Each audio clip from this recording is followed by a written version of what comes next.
Hamdan wa syukran lillah, salatan wa salaman ala rasulillah, la haula wa la quwata illa billah.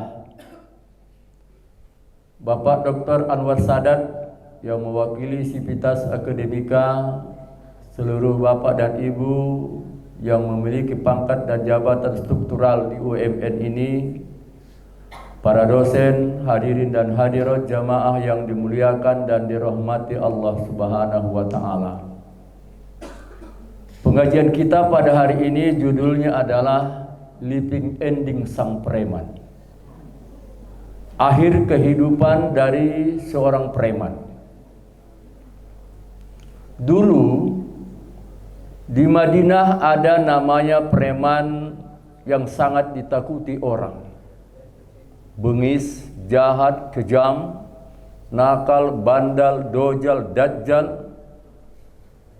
Tak ada dosa yang tak pernah dia lakukan. Merampok, merompak, menggarong, menodong, memeras minuman keras, berjudi, berzina, menipu, berbohong, berdusta, memalak, hoak, semua. Jangan sempat disebut nama Muhammad di depannya. Jangan sempat orang mengagung-agungkan Muhammad di depannya, taruhannya dua. Mati di tiang gantungan atau mati kena hunusan pedangnya. Tapi suatu ketika, akhirnya preman ini mendapatkan hidayah dari Allah. Saking besar dan banyaknya dosanya, kalau dibandingkan dengan kita, tidak ada apa-apanya dosa kita. Apalah menurut kita dosa, dia sudah lakukan. Kita kan dosanya masih spesial. Ada orang spesial curi selop, sepatu enggak. Ada orang spesial curi kaca spion, curi tas tidak. Ada orang lihai mencuri handphone. Tahu aja dia handphone itu mana yang mahal. Dari jauh aja tahu dia. Oh ini Lenovo, ini Samsung, ini Simin. Tahu dia.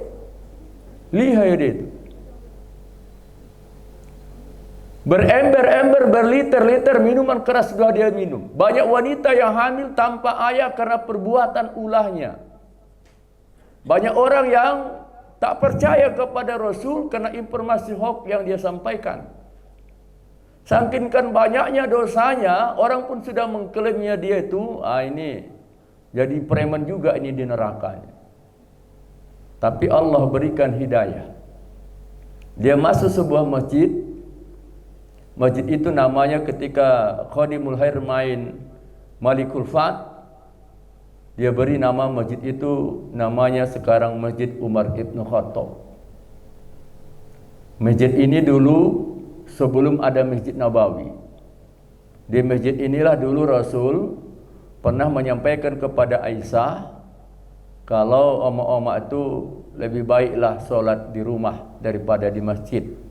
Sebab waktu itu masjid ini sudah didominasi oleh kaum Hawa, sehingga sakinkan sudah banyaknya perempuan di masjid itu, sehingga tidak ada lagi kesempatan laki-laki untuk sholat berjamaah kepada Rasul.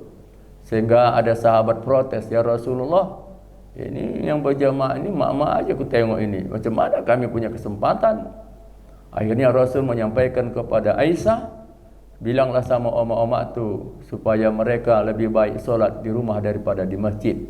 Akhirnya barulah laki-laki punya kesempatan memakmurkan masjid itu. Tapi masalahnya sampai sekarang hadis ini tetap berlaku, oma-oma lebih baik solat di rumah daripada di masjid. Padahal itu kondisional. Karena waktu itu sudah rame dan laki-laki sudah mau ke masjid. Jadi kalau zaman now laki-laki itu malas ke masjid, udah kalian oma-oma itu ambil alih. Kalian dominasi sampai pertama. Kalian cuma satu orang yang laki-laki pula. Iya kan? Jadi hadis ini sebenarnya menunjukkan bahwa kewajiban memakmurkan masjid itu pada hakikatnya dalam pandangan hukum adalah sama antara laki-laki dengan perempuan.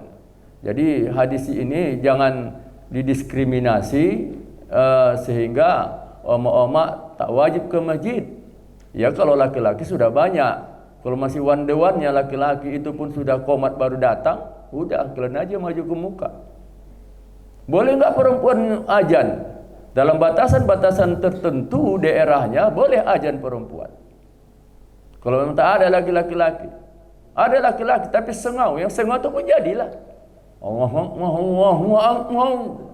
Itu lebih baik dibandingkan perempuan merdu suaranya, tapi dia laki-laki, statusnya adalah laki-laki, bukan karena suaranya. Baik, di masjid inilah si Nasuha datang. Nama preman itu Pak Ismet, namanya Nasuha. Ini Pak Ismet ini kawan saya dulu LKD ini. Sama nih Pak Sukri ya. Ini waktu LKD ngantuk aja Pak.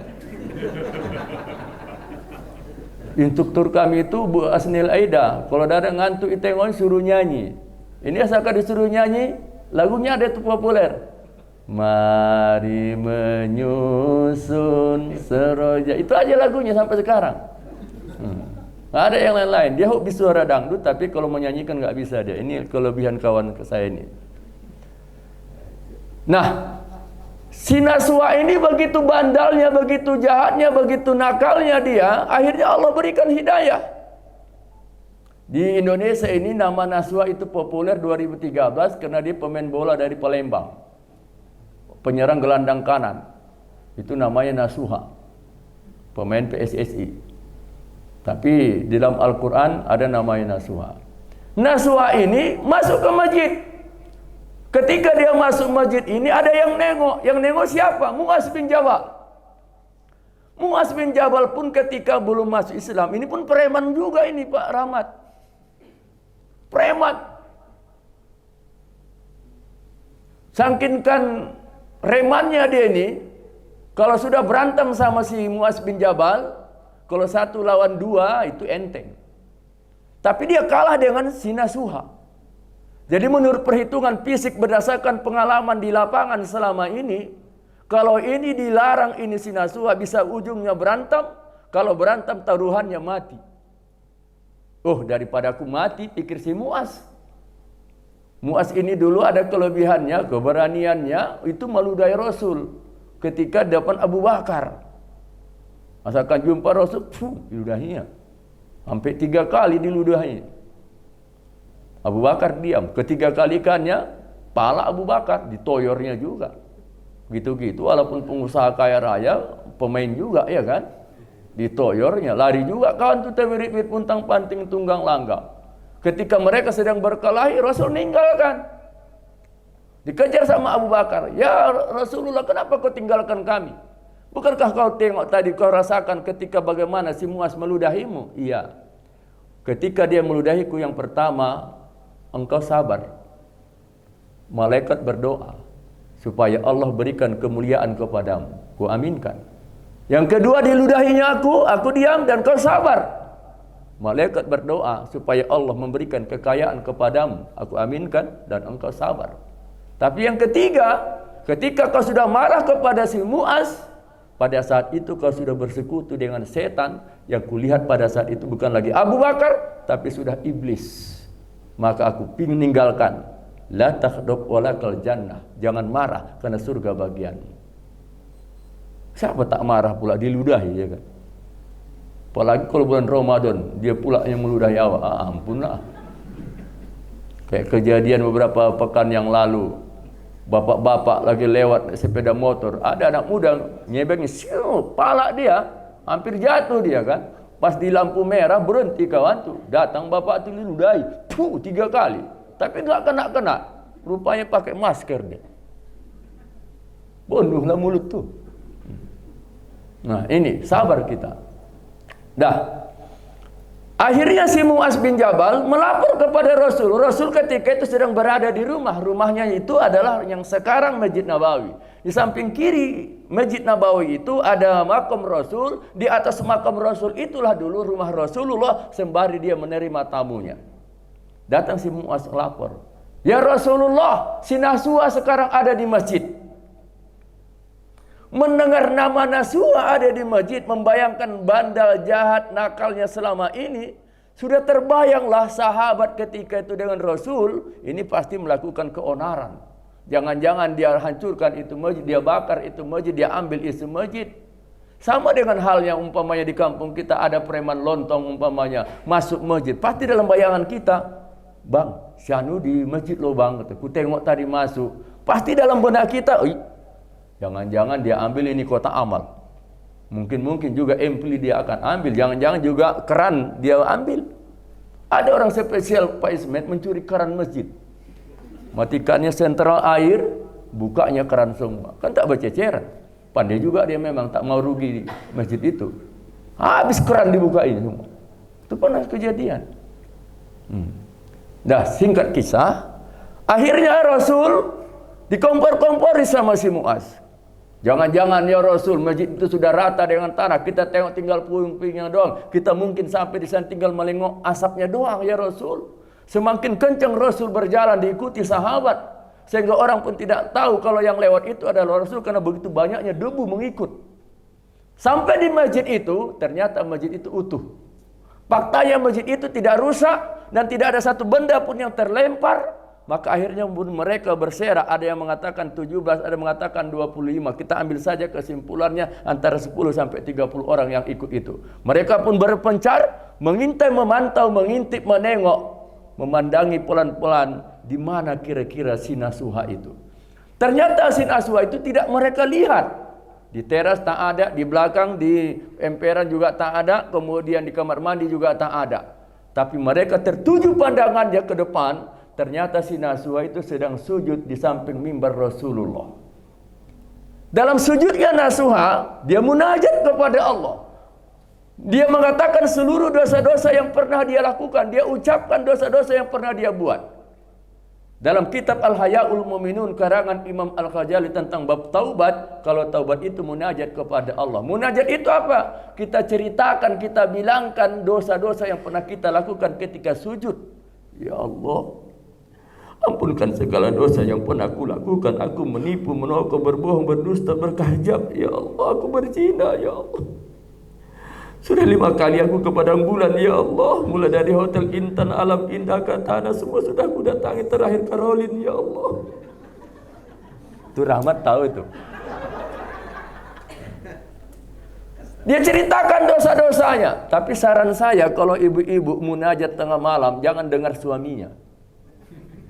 Bisa-bisa gawat. Ya Allah, aku ya mengambil uang dompet lakiku kemarin, cuma limpulnya ya Allah. Didengarin, oh kau rupanya. Gak tendangan. Jangan, cari tempat yang lebih nyaman.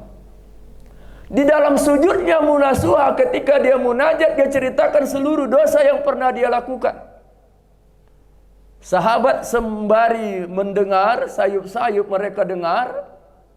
Mereka tidak yakin, ini modus ini, pura-pura ini. Tahu dia kurasa kita datang.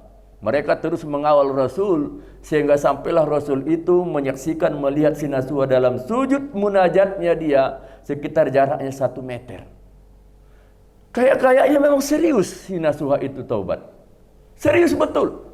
Sehingga terlihat linangan air mata di sajadahnya itu sehingga bisa diperas.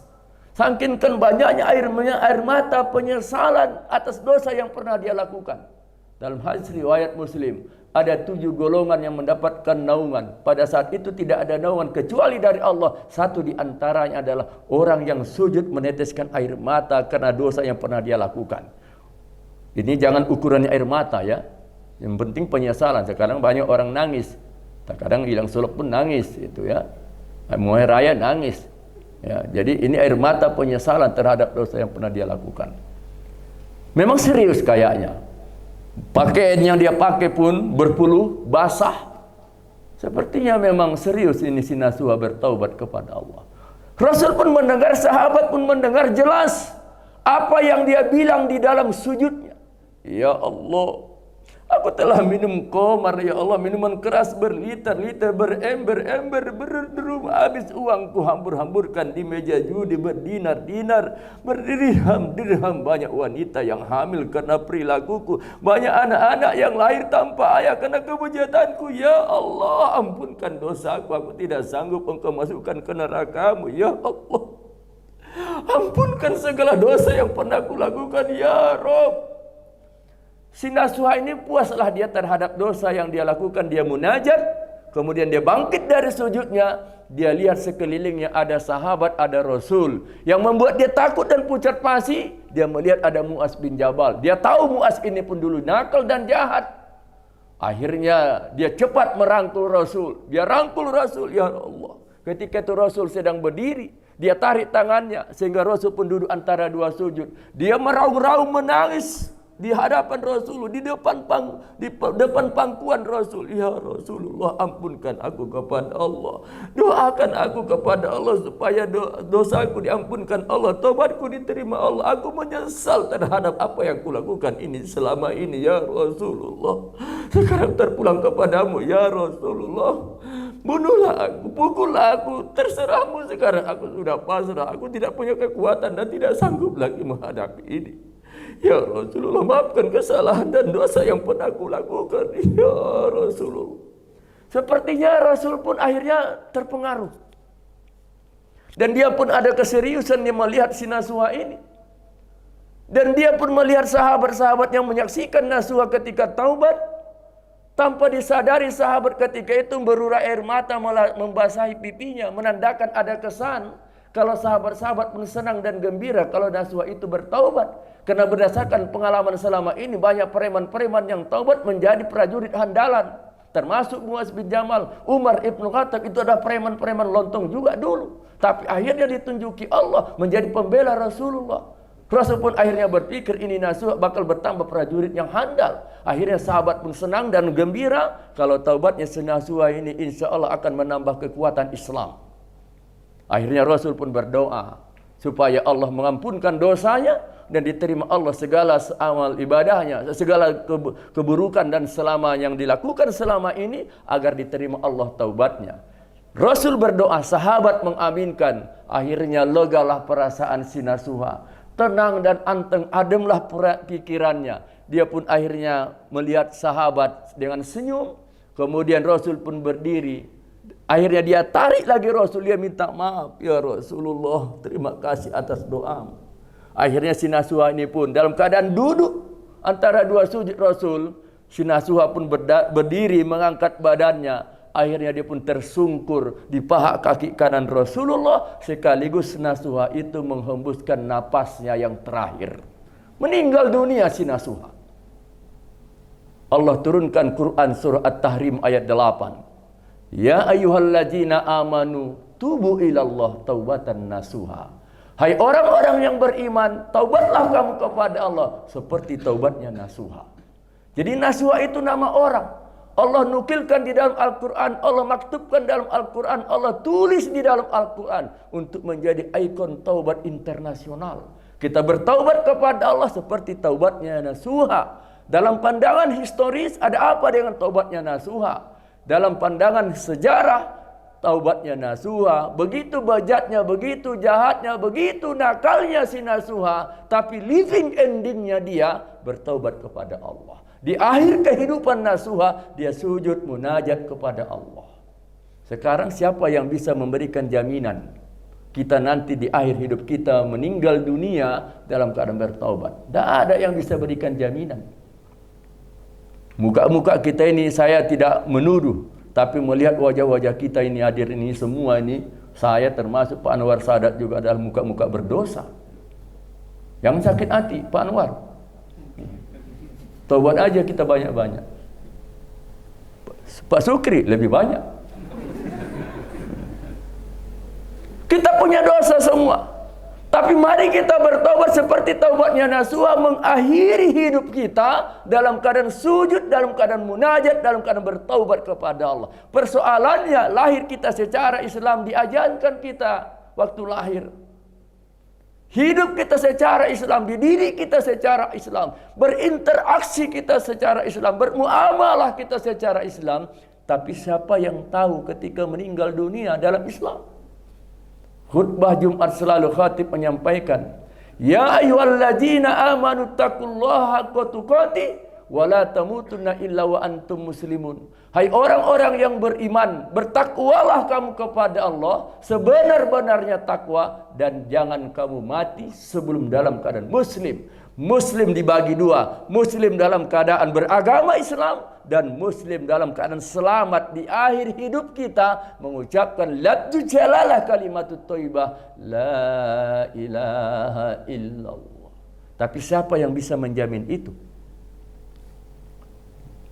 Seorang preman di kota Medan, orang manggilnya Iwan, saya mengatakan dia One karena samanya itu Iwan sama One. Tak ada tempat diskotik yang tak pernah dikunjunginya. Tak ada tempat-tempat maksiat yang tak pernah didatanginya. Tak ada hotel-hotel kidik-kidik, hotel melati yang tidak pernah diinapinya. Mulai dari Belinun, yang banyak kutunya. Kemudian sampai ke Iskandar Muda. Sampai ke mana lagi? Pak Rahmat. Yang arah ke Beras Tagi apa namanya? Apa namanya Pak Ismet? Pura-pura lupa aku. Padahal dulu waktu masih kuliah di USUS sering ya ke situ ya kan. Bandar Baru, betul. Rahmat bilang Bandar Baru.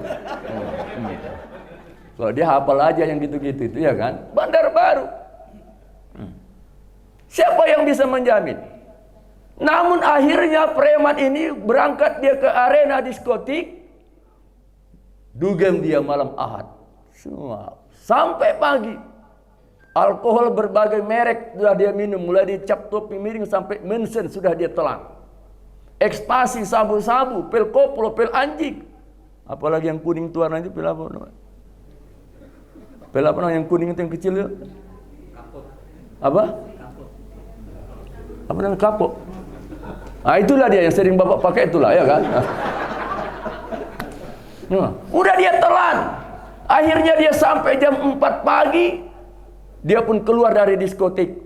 Ditengoknya di luar, tak ada lagi kawan yang membawa dia. Kendaraan yang dia pakai pun sudah tak ada lagi.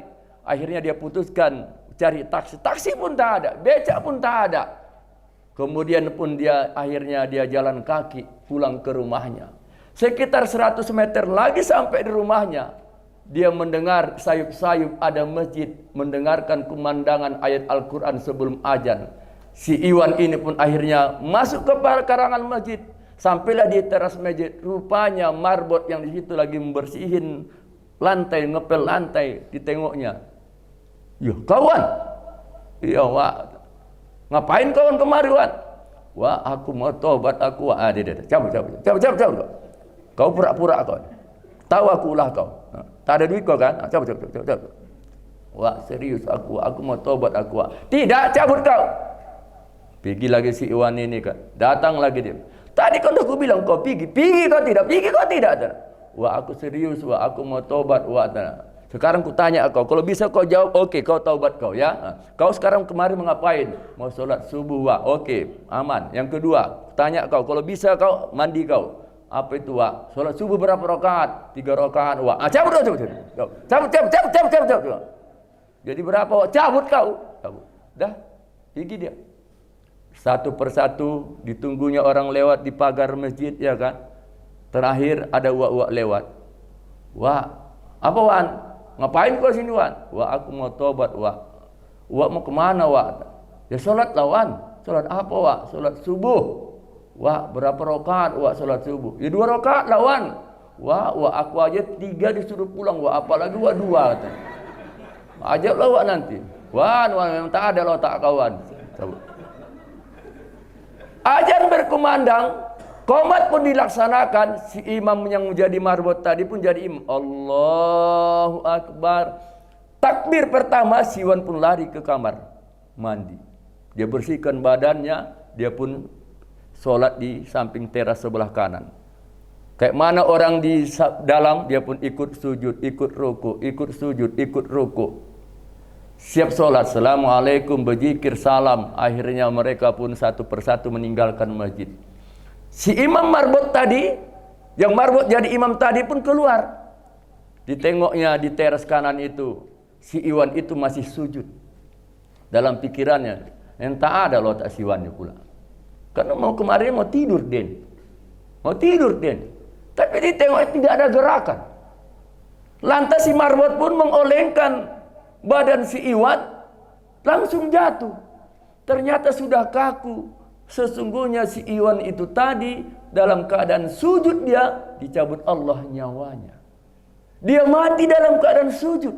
Siapa yang menduga? Siapa yang menduga?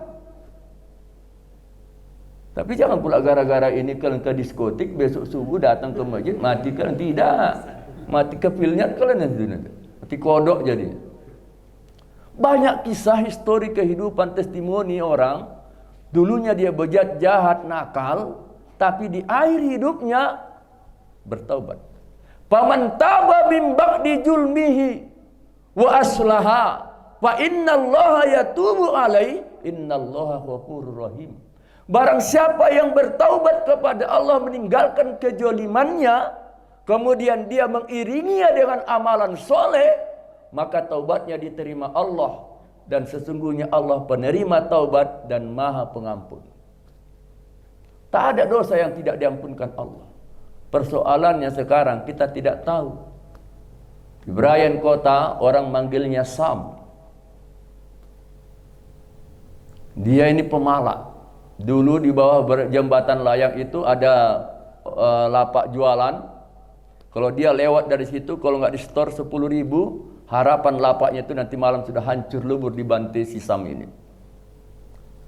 Berjudi, main perempuan, pekerjaan hari-harinya. Tapi suatu ketika bersama teman-temannya ada 5 orang, dia bawa tuak 1 jeregen. Minumnya di depan Masjid Raya Al-Jihad Brayan Kota. Di depan masjid itu ada rel kereta api. Habis asar mereka pun minum-minum. Tambulnya bukan ayam, bukan ikan gombung, tapi kucing rebus. Kebetulan di situ ada jamaah tabligh sedang khuruj. Jamaah tabligh ini 3 orang, karena yang di situ ada 3 orang, ada 5 orang, mereka pun datang 5 orang. Mana tahu berkelahi one the one, ya kan? Jamaah tabligh pun datang. Mereka pun akhirnya bercerita, mengikuti terus, berinteraksi, bersosialisasi. Singkat kisah, si Sam ini pun akhirnya tertarik ikut jamaah tabligh. Dituntun dialah sholat taubat, kemudian dia pun akhirnya ikut sholat maghrib. Sholat maghrib ada tausiah sampai isya. Besoknya mereka keluar setelah 3 hari, dan si Sam ini pun ikutlah keluar selama 40 hari. Dari masjid ke masjid yang ada di kota Medan, berpindah-pindah masjid. Akhirnya selesai 40 hari, si Sam ini pun pulang ke kampungnya di Brayan Kota. Si Sam ini punya kelebihan, pandai main gitar, suaranya merdu dan bagus. Kalau dia di parter tua simpang 5 Brayan itu, jalan 5 Brayan itu, kalau tak ada dia sepi itu parter tua. Karena dia pandai menyanyi, nyanyi Batak, lagu India tak habis-habis judulnya dilakukannya. Saking pandainya dia main gitar, bisa dibayangkan tak ada tali gitar itu bisa bunyi. Akhirnya si Sam ini pun punya pengalaman, punya amalan. Apa amalannya? Karena suaranya merdu dan bagus, dia azan. Setiap azan dia. Suatu ketika azan asar di Masjid Raya Al-Jihad Pulau Brayan Kota itu. Siap azan dia, karena azan mic-nya itu di podium macam begini. Siap azan dia, la ilaha illallah. Kami yang tinggal di masjid itu, ada di junior saya bilang, "Bang, itu Bang Sam masih tidur." Udah biarin aja. Sampai maghrib nggak juga bergerak. Karena masjid mau diberesin, mau dilap semua, mau maghrib. Akhirnya kami oleng-oleng badannya. Ternyata si Sam itu sudah tidak bernyawa. Akhir hidup dia dalam keadaan mengucapkan la ilaha illallah. Tak ada jaminan kita ini nanti apakah di akhir hidup kita itu yang kita katakan atau tidak. Oleh karena itu Bapak dan Ibu, mari kita manfaatkan di penghujung Ramadan ini, memperbanyak istighfar, kita bertaubat kepada Allah. Dalam satu riwayat hadis Rasulullah, riwayat Muslim, menyatakan ada amalan yang dilakukan, bejat, nakal, bandal dia di dunia, tapi ada amalan yang tak pernah dia lupakan. Dan ketika di yaumil mizan, di hari pertimbangan, ketika ditimbang dosanya menjadi ringan. Gara-gara amalannya di dunia. Apa amalannya di dunia? Amalannya walaupun dia selalu buat dosa Pak Sukri, tapi setelah itu dia istighfar. Buat dosa memang dia, tapi astagfirullahaladzim, ya Allah ya Tuhan, habis duitku 200, untuk kamar aja udah 150. Bensin limpul ya Allah. Makan nasi goreng teh susu aja 15.000 ya Allah. 15.000 itu berapa Pak Rahmat? Dia istighfar, nyesal ya, tapi ulangi lagi. Nyesal tapi ulangi lagi. Tidak ada masalah. Sepanjang mata melihat, telinga mendengar, mulut berbicara, kaki melangkah, tangan berayun, hati masih berdetak, denyut nadi masih berfungsi, sepanjang itu peluang dosa ada sama kita. Ini di majelis taklim. Sedangkan di majelis taklim pun terkadang awak buat dosa. Apa buat dosa? Dosa ujub.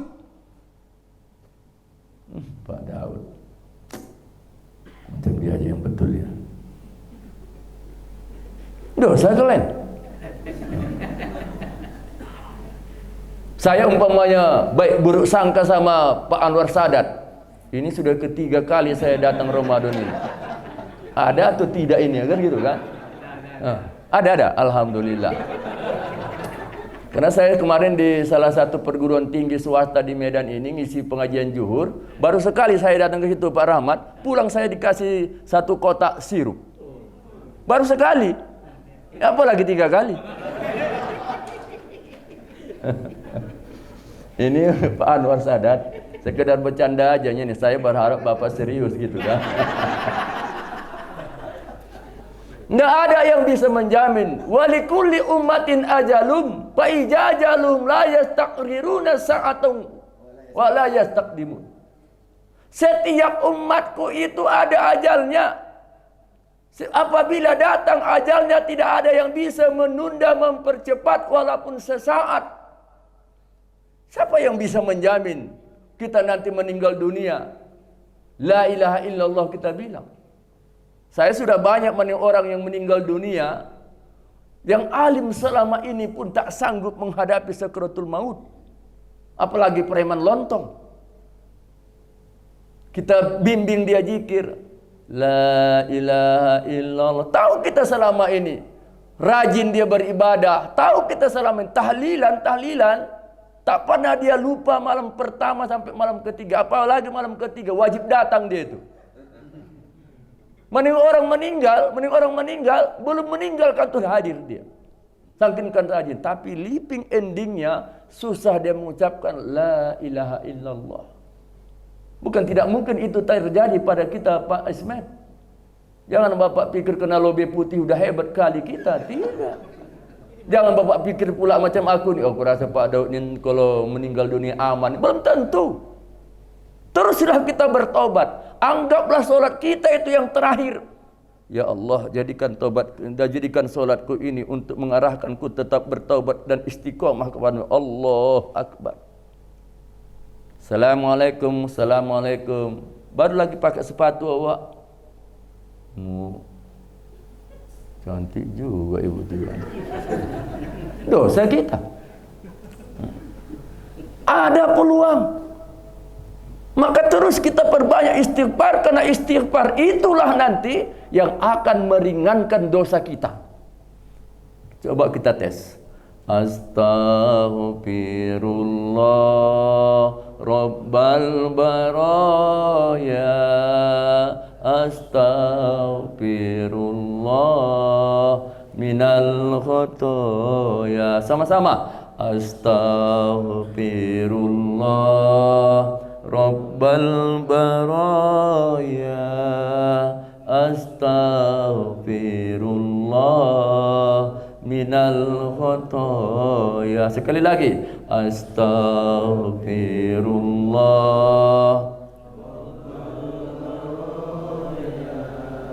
astaghfirullah minal khotoya. Terus ini kita lafazkan. Apalagi kita habis sholat sambil merenung, mengingat muhasabah kita. Kita bawa si anu ke beras tagi, kita tinggalkan dia di situ merajuk, gara-gara dia minta jeruk. Siapa kemarin tuh ya Pak Rahmat kayak gitu ya? Hah? Merajuk ceweknya itu di sana, tinggal udah abang sendiri pulang, tinggalkannya sampai di Bandar Baru, teringat dia lagi, ulangi lagi dijemputnya, datang kawan dibawa pula ceweknya itu, langau. Makanya sambil merenung, apalagi ibu-ibu paling banyak dosa perempuan, Bu. Maaf, jangan marah ibu sama aku. Ketika Rasulullah Isra Mi'raj dulu dibawa Rasul ke neraka, linuriyahu min ayatina, diperlihatkan dia tanda-tanda bagaimana Allah memberikan kekuasaannya di neraka. Ternyata neraka itu berjubel-jubel didominasi perempuan. Rasul bertanya kepada malaikat Jibril, ini kok banyak cewek ini di neraka ini? Ya memang begitulah ya Rasulullah. Ini siapa ini? Oh, ini gambaran umatmu ya Muhammad. Loh, kok bisa? Iya. Apa mereka tidak punya amal? Punya. Mereka tidak sholat. Mereka tidak bayar zakat, rajin. Mereka tidak puasa. Belum masuk Ramadan udah puasa dia. Apa tidak patuh suaminya? Paling patuh.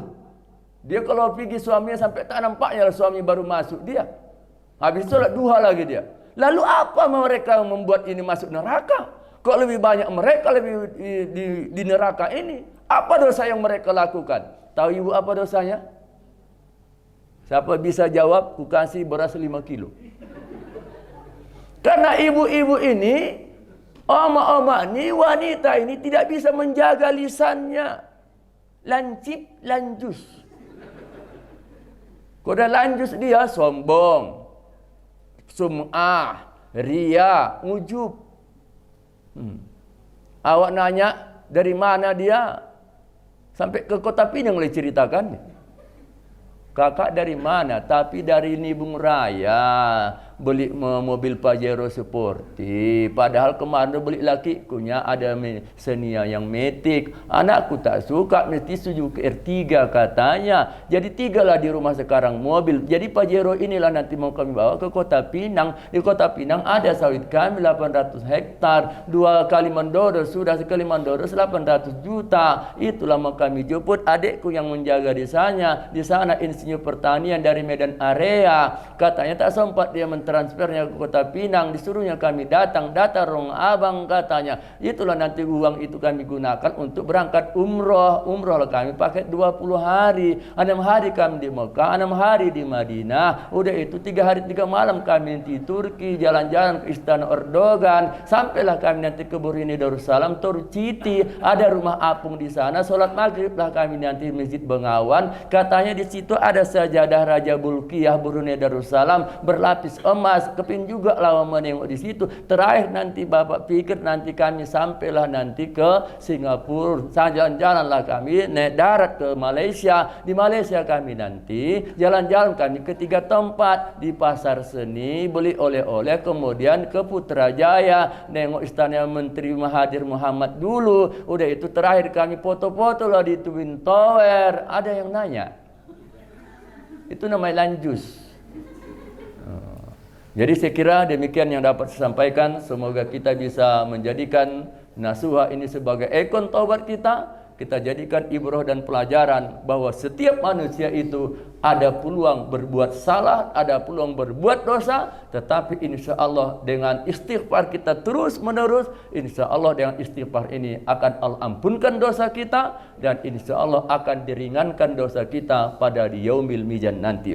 Daur kita undur diri. Terima kasih kepada Bapak dan Ibu hadirin yang berbahagia untuk tausiah Ramadan tahun ini. Inilah mungkin saya terakhir di Masjid UMN ini, dan Selasa depan saya mungkin tidak akan mengisi lagi di sini karena udah kita hari raya. Itu pun kalau tidak diperpanjang Jokowi hari rayanya. Takut awak nanti pengumuman hari Minggunya diperpanjang sampai hari Rabu. Balik lagi kita ceramah, jumpa lagi sama Anwar Sadat, iya kan? Sampai jelas lah barang tuh, ya kan? Bapak dan Ibu hadirin yang berbahagia, saya tinggal di Jalan Cemara, Gang Waringin nomor 19. lingkungan 3, Pelubarian Darat 2, Kecamatan Medan Timur. Dan saya hari raya pertama open house mulai dari jam 10 sampai jam 22. Saya anjurkan Bapak dan Ibu bolehlah berkunjung silaturahim hari raya ke rumah saya pada hari itu. Kalaupun tidak ada kesempatan, saya tunggu di hari raya ke-8. Kan hari raya kedua sampai hari raya ke-5 saya akan berangkat ke 3 kota. Tidak saya sebutkan nama kotanya, nanti kalian pikir sombong pula, ya kan. Kemudian 2 hari sesudah itu saya istirahat. Kemudian hari ke-8 saya menerima tamu kembali. Saya anjurkan Bapak dan Ibu, kalau mau datang ke rumah saya, sebagaimana hadis Rasulullah, sunnah bertamu ke rumah orang, terutama ke rumah saya, membawa oleh-oleh. Terima kasih. Bila assalamah. Dan usah kita undur diri, kembali ke studio. Wassalamualaikum warahmatullahi wabarakatuh.